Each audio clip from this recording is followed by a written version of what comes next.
नमस्कार दोस्तों, तो आपका स्वागत है अपने चैनल नारायणी फिजिक्स पर। जो लास्ट वीडियो था उसमें हमने गैलीलियन ट्रांसफॉर्मेशन के बारे में स्टडी किया था और तभी हमने कहा था कि जो लॉरेंस ट्रांसफॉर्मेशन है वो आया था क्योंकि गैलीलियन ट्रांसफॉर्मेशन कुछ जगह पर फेल हो गया था। फिजिक्स में जब हमने पहले भी वीडियोस किए हैं तो यही तो बात की है ना कि कुछ ना कुछ बैकलॉग्स आए हैं जिसके कारण जो थ्योरी एग्जिस्ट कर रही है, जिसने किसी ने थ्योरी दी तो एक नई थ्योरी जो है वो जनरेट हुई है। ऐसा ही यहाँ पर हुआ है। गैलीलियन भी ठीक है, सही है अपनी जगह, बट कुछ जो कमियां थी, कुछ फ्लॉज थे, उसके बाद लॉरेंस ने जो ट्रांसफॉर्मेशन दी उन्हें लॉरेंस ट्रांसफॉर्मेशन कहा गया। तो सबसे पहले तो हम गैलीलियन ट्रांसफॉर्मेशन देख लेते हैं और उसके फेलियर्स देख लेते हैं।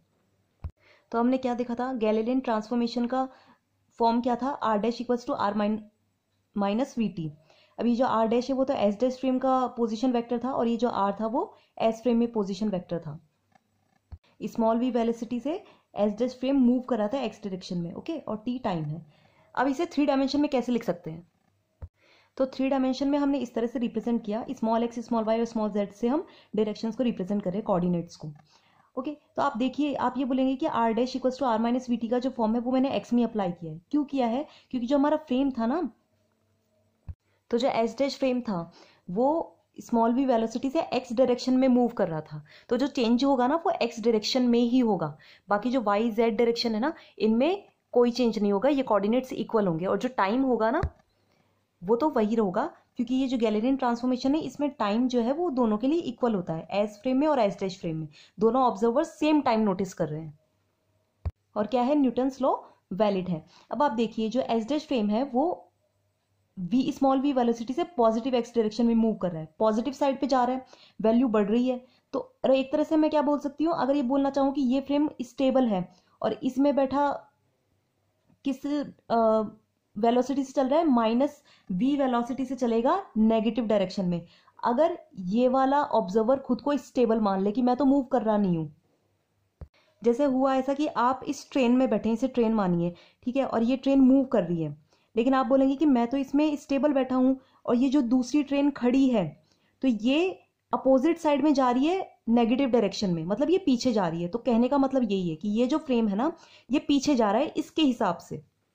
तो उसके लिए ट्रांसफॉर्मेशंस कैसे होते हैं, तो उसके लिए ट्रांसफॉर्मेशंस कुछ इस तरह से हो जाते हैं, क्योंकि हम एस मूव कर रहा है माइनस वी डायरेक्शन के अलोंग, तो हम एक्स वाई और जेड जो कि एस फ्रेम के कोऑर्डिनेट्स है उनमें चेंज आएगा। और किस तरह से आएगा, यहाँ पर जब माइनस साइन आ रहा था तो यहाँ पर जो है डैश वाले कोऑर्डिनेट्स होंगे और ये माइनस प्लस बन जाएगा और ये टी की जगह टी डैश होगा, मतलब राइट साइड में सारे डैश वाले कॉम्पोनेंट्स होंगे। ओके, ये समझिए। अब ये जो कोऑर्डिनेट्स आए हैं इन्हें क्या बोलते हैं, इनवर्स गैलीलियन ट्रांसफॉर्मेशन बोलते हैं। ये गैलीलियन ट्रांसफॉर्मेशन है और ये इनवर्स है। अब देखिए, सब कुछ अच्छा चल रहा है, फेलियर हुआ कहाँ, फेलियर हुआ जब इसे इलेक्ट्रोडायनेमिक्स में अप्लाई कर दिया। इलेक्ट्रोडायनेमिक्स को हम यहाँ पर ईडी लिख रहे हैं। जब प्रिंसिपल ऑफ रिलेटिविटी आया जो आइंस्टाइन ने दिया तो उसे अप्लाई किया गया ईडी में, तो वहाँ से स्पीड ऑफ लाइट आई थी वैक्यूम में c इक्वल्स टू 3 × 10⁸ मीटर पर सेकेंड, और ये है जो है कांस्टेंट वैल्यू थी। तो यहाँ से हुआ क्या, यहाँ से स्पेशल थ्योरी ऑफ रिलेटिविटी आया था जिसने बोला कि space and time not independent, independent नहीं है। यहाँ पर क्या हो रहा है, स्पेस के कोऑर्डिनेट्स अलग है और टाइम का कोऑर्डिनेट्स जो है बिल्कुल सिंपल अलग है, कोई इफेक्ट नहीं पड़ रहा है एक दूसरे पर, ठीक है। बट ऐसा हुआ नहीं, एसटीआर जब आई यहाँ से ये मालूम पड़ा, और इसने क्या दिया, इंडिपेंडेंट होने से यहीं से जो है लॉरेंस ट्रांसफॉर्मेशन का जन्म हुआ, जिनमें स्पेस एंड टाइम इंडिपेंडेंट नहीं होते हैं, ये इक्वेशंस कुछ डिफरेंट हो जाएंगी। अब देखो, एक और चीज इसका फेलियर समझ लेते हैं, जो वेलोसिटी ट्रांसफॉर्मेशन था, लास्ट वीडियो देख लेना, वरना यहाँ से ये भी देख सकते हैं कि पोजीशन वेक्टर है, इसका एक बार डिफ्रेंसिएशन करेंगे आप आर डैश का तो यू डैश आएगा और आर की जगह जो है यू आएगा और ये टी का 1 हो जाएगा और ये स्मॉल वी आ जाएगा। ओके, अब यहाँ पर देखिए स्मॉल वी वेलोसिटी, हम ये मानकर चल रहे हैं कि ये फ्रेम जो है वो स्मॉल वी वेलोसिटी से मूव कर रहा है। अगर प्रिंसिपल ऑफ रिलेटिविटी का जब सी कांस्टेंट आया, लाइट की वेलोसिटी, अगर ये फ्रेम लाइट की वेलोसिटी से मूव करने लग जाए तो स्मॉल वी की जगह हम सी पुट कर सकते हैं। तो क्या आया, स्मॉल वी की जगह हमने पुट किया स्मॉल सी जो कि लाइट वेलोसिटी है, और यहाँ से जो है ये सी को हमने ट्रांसफर किया है सिंपली। आप ये बोल सकते हैं कि ट्रांसफर करने की क्या जरूरत है। अब एक बात बताइए, ठीक है, ये हमने एस फ्रेम की वेलोसिटी देख ली, ये तो एस डैश फ्रेम की वेलोसिटी है, ये एस फ्रेम की वेलोसिटी। अब यहाँ पर आ रहा है यू डैश प्लस सी, मतलब कि लाइट की वेलोसिटी से ज्यादा वेलोसिटी हो गई इस एस फ्रेम की। अब आप मुझे बताइए ऐसा होता है क्या, लाइट वेलोसिटी कांस्टेंट है और इस स्पीड को, इस वेलोसिटी को मैच करना बहुत मुश्किल है, ये एक आइडियल वैल्यू है, तो ये इम्पॉसिबल रिजल्ट है। अब देखो हम ना कुछ भी अनटच्ड नहीं छोड़ेंगे। यहाँ पर प्रिंसिपल ऑफ रिलेटिविटी आई है तो इसके बारे में मैं थोड़ा सा आपको बता देती हूँ। तो प्रिंसिपल ऑफ रिलेटिविटी क्या बोलता है यहाँ पर, जो हमने यहाँ पर बताया था फेलियर्स के बाद जब आइंस्टाइन ने दिया, the basic laws of physics are invariant in form in two inertial frames connected by Lorentz transformation. Keywords क्या है, बेसिक लॉज ऑफ फिजिक्स है, ऑब्वियस सी बात है, इनवेरिएंट। फिलहाल के लिए आप ये समझ सकते हैं कि जो दो इनर्शियल फ्रेम्स हैं जो हमारे एस और एस डैश हैं उनमें ये सेम वैल्यू रखेंगे। जो भी कोऑर्डिनेट्स मान लिया, कैरेक्टरिस्टिक्स मान लीजिए, force, velocity and all that, हम बाद में बिल्कुल तरीके से समझेंगे। इसके लिए फिलहाल के लिए इनवेरिएंट को एक तरह से आप सेम मान लीजिए, ठीक है, दोनों इनर्शियल फ्रेम्स में जो कि कनेक्टेड है लॉरेंस ट्रांसफॉर्मेशन से। एक ये यहाँ पर कीवर्ड है लॉरेंस ट्रांसफॉर्मेशन का। तो बेसिक डिफरेंस हमें क्या पता चला, गैलीलियन ट्रांसफॉर्मेशन और लॉरेंस ट्रांसफॉर्मेशन में, गैलीलियन में न्यूटन के लॉज वैलिड हैं और लॉरेंस में न्यूटोनियन मैकेनिक्स और इलेक्ट्रोमैग्नेटिज्म दोनों काम करते हैं, राइट। तो लॉरेंस ट्रांसफॉर्मेशन की तरफ बढ़ने से पहले सबसे पहले तो पोस्टुलेट्स ध्यान होने चाहिए। स्पेशल थ्योरी ऑफ रिलेटिविटी के, एसटीआर क्या है, special theory of relativity, you must know this. तो दो पोस्टुलेट्स हैं। So all the laws of physics have same form in all inertial systems. पहला पोस्टुलेट्स क्या है, जो सारे फिजिक्स के लॉज हैं उनकी सेम फॉर्म होगी सारे इनर्शियल सिस्टम्स में। यहाँ पर ऑल देखना होगा आपको, ऑल फिजिक्स के लॉज और all inertial systems moving with constant velocity relative to one another. हमने एक की बात नहीं की है, दोनों आपस में एक दूसरे के रिलेटिव मूव कर रहे हैं।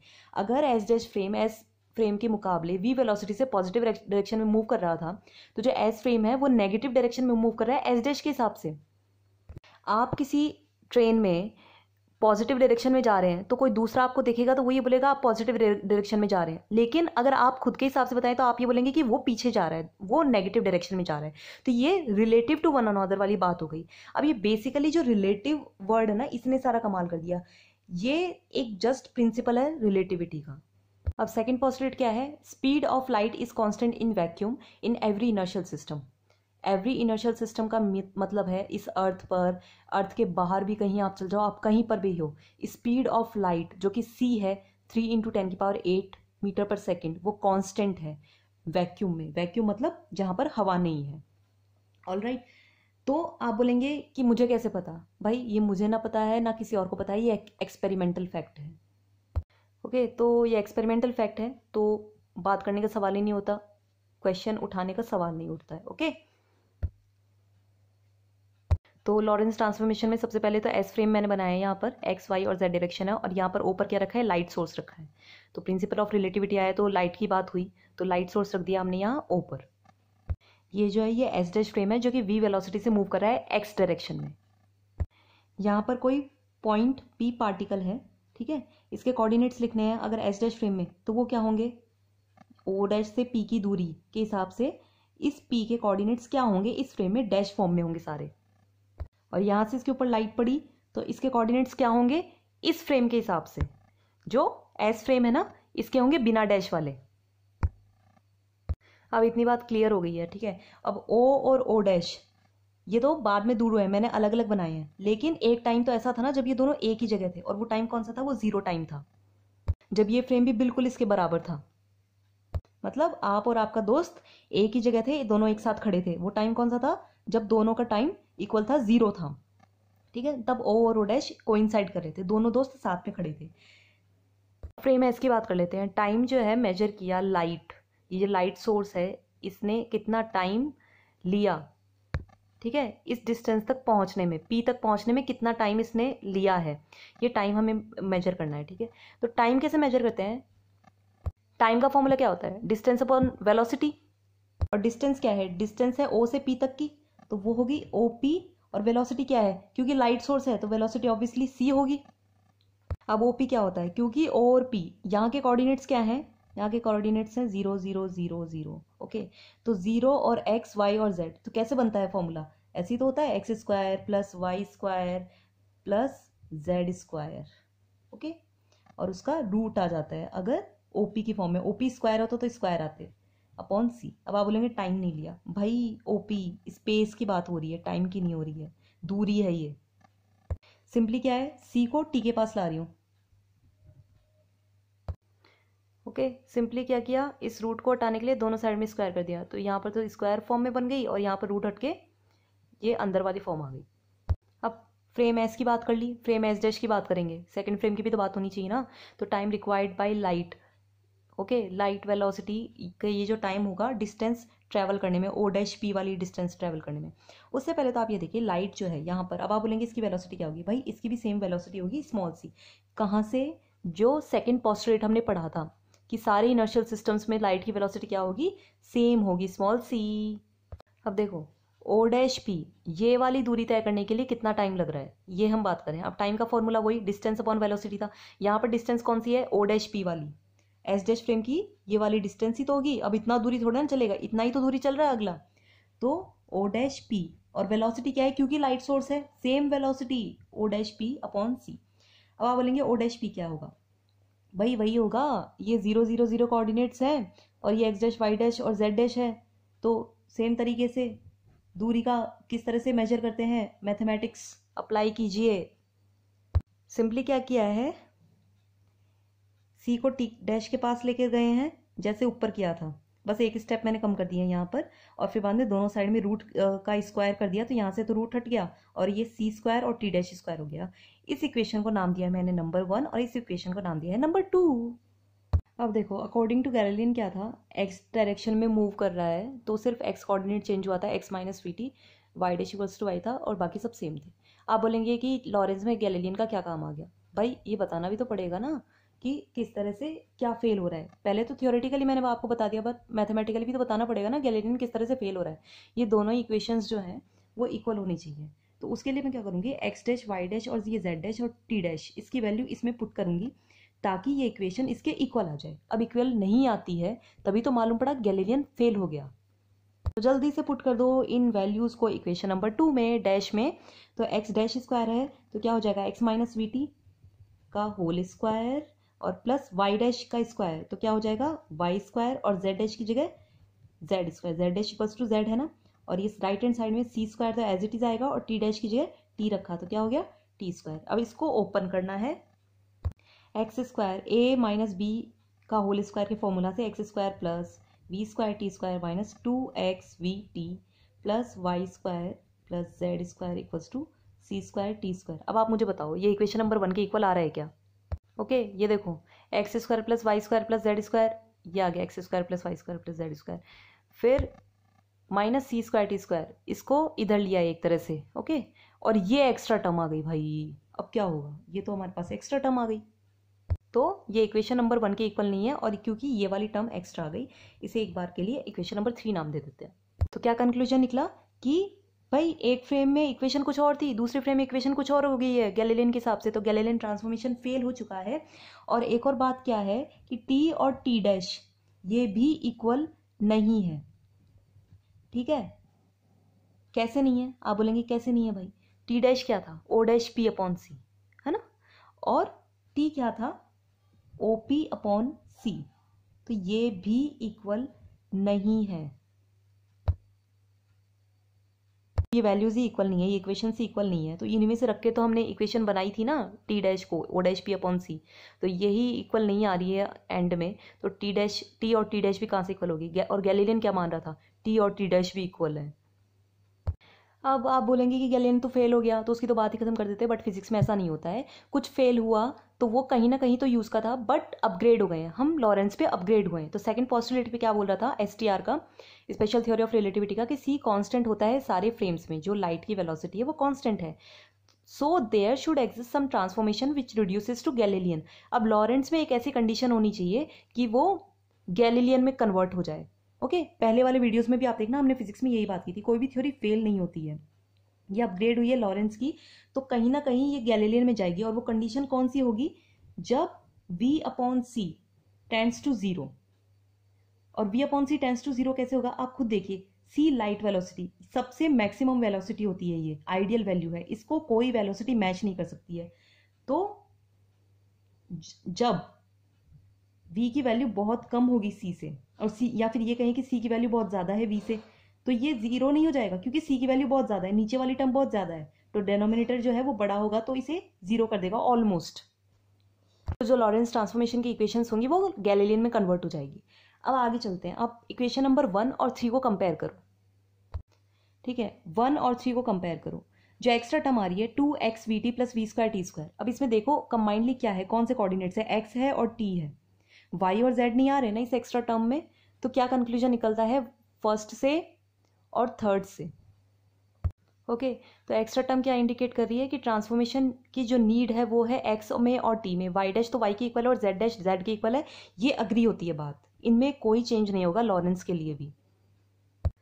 अब आप बताएं मुझे ओ से ओ डैश की डिस्टेंस कितनी है। ये जो डिस्टेंस है ये ओ पी, ये एस फ्रेम के हिसाब से आर मानिए, और ये जो ओ डैश भी है ये एस डैश फ्रेम के हिसाब से आर डैश मानिए। तो जो ओ डैश की डिस्टेंस थी वो क्योंकि पॉजिटिव वी डायरेक्शन में मूव कर रहा है तो वी टी है ना। जो पिछला वीडियो था गैलीलियन का वो देखना किस तरह से वी टी हमने निकाला था। तो ये जो ओ पर ऑब्जर्वर बैठा है इसके लिए ओ डैश दोनों के बीच की दूरी क्या है, वी टी है। अब जब एक्स डैश जीरो है, एक्स डैश के जीरो होने का मतलब यहाँ पर है एट पॉइंट ओ डैश, ठीक है, कोई भी ऑब्जर्वर है या मैं हूं या आप है, तो ये जो एक्स होगी ना, एक्स ये कितनी होगी, ये वी टी होगी, राइट। यही तो डिस्टेंस होगी ना, जब कोई ऑब्जर्वर यहीं पर है तो एक्स की जो वैल्यू है इस एस फ्रेम वाले की, ये डिस्टेंस क्या होगी, वी टी होगी। तो हमने जो ट्रांसफॉर्मेशन लिया एक्स में पहला वो कैसा लिया, alpha x minus we T. अब ये क्यों लिया, क्योंकि ये इस कंडीशन को सेटिस्फाई कर रहा है। कैसे कर रहा है, एक्स डैश की वैल्यू जीरो रखिए आप, ठीक है, तो क्या हो जाएगा x minus we T equals to zero, तो X equals to V T आ गया, इस कंडीशन को सेटिस्फाई कर रही है। और क्योंकि टाइम में भी ट्रांसफॉर्मेशन चाहिए था, टाइम में किस तरह से लिया, t dash equals to alpha dash t plus f x, ये भी कंडीशन को सेटिस्फाई करेगा। और यहाँ पर अल्फा अल्फा डैश और ये जो एफ ये नए आए ये क्या है, ये सब कांस्टेंट है। और हमने पहले भी क्या बोला था कि गैलीलियन भाई साहब गलत नहीं है, ठीक है। तो गैलीलियन ने जो है अल्फा अल्फा डैश और एफ की वैल्यू क्या अज्यूम कर ली थी, अल्फा और अल्फा डैश गैलीलियन के हिसाब से 1 हो गए और एफ की वैल्यू 0 हो गई, यही तो बात है, बस इतनी ही बात है। तो गैलीलियन के लिए तो ये सब वैल्यूज ये थी, बट लॉरेंस के लिए बहुत सारी कैलकुलेशन की तो क्या आया, अल्फा और अल्फा डैश इक्वल आ गए 1/1 माइनस स्मॉल वी स्क्वायर, जिस पॉजिटिव वेलोसिटी से एस डैश फ्रेम मूव कर रहा है, अपॉन सी स्क्वायर, और एफ की वैल्यू क्या आ गई, minus v upon c square, बहुत कैलकुलेशन के बाद। ओके अगर आपको वो कैलकुलेशन जाननी है तो आप कमेंट सेक्शन में बता देना, एक अलग से वीडियो बना देंगे। तो लॉरेंस के लिए ये अल्फा की वैल्यू यहाँ पर पुट कर दी 1/रूट वाली, तो ये इक्वेशन ये बन जाती है। और टाइम क्या बन जाएगा, ये अल्फा और एफ की वैल्यू पुट करने के बाद में इसमें, राइट, तो टाइम जो है ये बन जाता है। तो ट्रांसफॉर्मेशन किस में हुआ, एक्स में और टी में, वो एक्स्ट्रा टर्म यही तो इंडिकेट कर रही थी। बाकी जो वाई डैश है वो वाई के इक्वल है और जेड जो है जेड डैश के इक्वल है। ओके सो एक्स और टी में ही मेजर चेंजेस हुए हैं, यही गलती जो है बस गैलीलियन में हो रही थी जो लॉरेंस ने ठीक कर दी। क्योंकि जैसे ही वेलोसिटी ऑफ लाइट आई तो वो इनमें इनकलकेट हो गई। ओके अब हम यहाँ पर क्या बोल रहे थे कि कोई ऐसी कंडीशन होगी जिसके लिए लॉरेंस ट्रांसफॉर्मेशन जो है वो गैलीलियन में चल जाएंगे। वो कौन सी कंडीशन थी, जब v upon c tends to zero, कब, जब v की वैल्यू बहुत कम होती है c से, जो कि अर्थ पर यही होगा क्योंकि हम लाइट वेलोसिटी को मैच नहीं कर सकते भाई, बहुत ज़्यादा होती है, आइडियल वैल्यू है। ओके तो जब v much less than C है, मतलब v अपॉन सी जीरो है, which we encounter on earth, earth पर यही तो कंडीशन होती है ना कि लाइट की वेलोसिटी बहुत ज़्यादा है तो हम उसे मैच नहीं कर सकते, इसलिए हमारी वेलोसिटी बहुत कम है। तो अर्थ पर यही कंडीशन होती है नॉर्मली। तो v अपॉन सी को आप जीरो रखकर देख लीजिए, v अपॉन सी जीरो होगा तो ये वाली टर्म भी जीरो होगी और ये वाली टर्म भी जीरो होगी, तो t अपॉन 1 बच जाएगा, तो t डैश t के इक्वल हो जाएगा, जो कि गैलीलियन के हिसाब से यही था। और x डैश में रखिए, v अपॉन सी जीरो हो गया तो क्या हो गया, x माइनस वी टी, उसमें यही तो चेंजेस थे ना। तो कहने का मतलब क्या है, आप ये बोल सकते हैं कि लॉरेंस जो है वो गैलीलियन में चल जाता है इस कंडीशन के लिए जो कि नॉर्मली होती है, या फिर ये कह सकते हैं कि दोनों ही जो है इक्वल होंगे इस कंडीशन में। ओके अगर वर्ड्स में बोले तो ये क्या कंडीशन है, लो स्पीड्स, लाइट की स्पीड से बहुत कम वेलोसिटी हमारी, तो लो स्पीड्स पर लॉरेंस और गैलीलियन में कोई फर्क नहीं रहता, अर्थ पर हम यही कंडीशन एनकाउंटर करते हैं। अब आप बोलेंगे कि जब अर्थ पर हम यही कंडीशन एनकाउंटर कर रहे हैं तो इतना सारा ये लॉरेंस का फैलाने का क्या मतलब है, कहीं तो ये अप्लाई होती है ना, कहाँ अप्लाई होती है, बहुत ही फास्ट पार्टिकल्स के लिए, fast particles in the sense जो लाइट की वेलोसिटी को मैच कर जाते हैं, ऐसे पार्टिकल्स, वी जब जो है वो सी के इक्वल हो जाए, ऐसे कौन से पार्टिकल्स होते हैं, वो पार्टिकल होते हैं, इलेक्ट्रॉन्स होते हैं एटम्स में जो कि बहुत फास्ट होते हैं, कॉस्मिक रे पार्टिकल्स होते हैं, तो वहाँ पर हमें लॉरेंस ट्रांसफॉर्मेशन यूज़ करना चाहिए, इसलिए हमने इतनी मेहनत की इसे समझने में और लॉरेंस ने इन इक्वेशंस को ईजाद करने में। ठीक है, तो आप समझिए अर्थ पर हमारे पास में गैलीलियन पॉसिबल है, बट जो लोअर लेवल्स है, लैब्स हैं, और अगर हम यूनिवर्स की स्टडी करते हैं तो उसके लिए लॉरेंस ट्रांसफॉर्मेशन ही काम आते हैं। I hope this video helps. बहुत मेहनत हुई है आपकी भी और मेरी भी, तो वीडियोस पसंद आ रहे हैं तो प्लीज़ लाइक, शेयर और सब्सक्राइब कर देना, और ज़्यादा से ज़्यादा सपोर्ट कर देना। Thank you so much.